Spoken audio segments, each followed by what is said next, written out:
মায়া লাগে। আপনি আল্লাহরে বলবেন, আল্লাহ, আল্লাহ গো, আল্লাহ গো, এই দুনিয়ায় বিপদে পড়লে কত মানুষ তোরে সহযোগিতা করে, কিন্তু হাসরের ময়দানে কেউ কাউকে চাইবে না। আমার আল্লাহ জবানটারে বন্ধ কইরা দিবেন। আল্লাহ ওই হাতের সাক্ষী হাত দিবে, পায়ের সাক্ষী পা দিবে।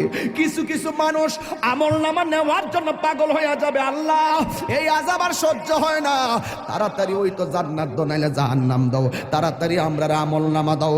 আল্লাহ বলবে, ও ফেরেশতা, এ যখন তাড়াতাড়ি করে তার হাতটারে পেটের ভিতরে ঢুকাই দে। এবার বাম হাতটার পেটের ভিতরে ঢুকাইয়া এই হাতটারে পিছন দিক দিয়ে বাইর করবে। ওই বান্দা বলবে, আল্লাহ, তোমার কাছে আমলনামা চাইছি, তুমি কেন হাতটার পেটের ভিতরে এত কষ্ট করে ঢুকাইয়া দিলা? আমার তো নারী বুড়ি ছিঁড়া গেছে, এই হাতটারে পিছন দিক দিয়ে বাইর করলা।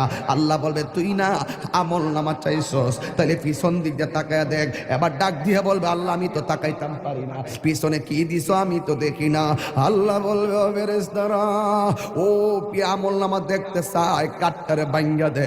এবার গাটটা ভাঙ্গা পিছন দিক দিয়ে ফিরাইয়া দিব, তাকায়া দেখবো তার হাতের মধ্যে জাহান্নামের টিকিট।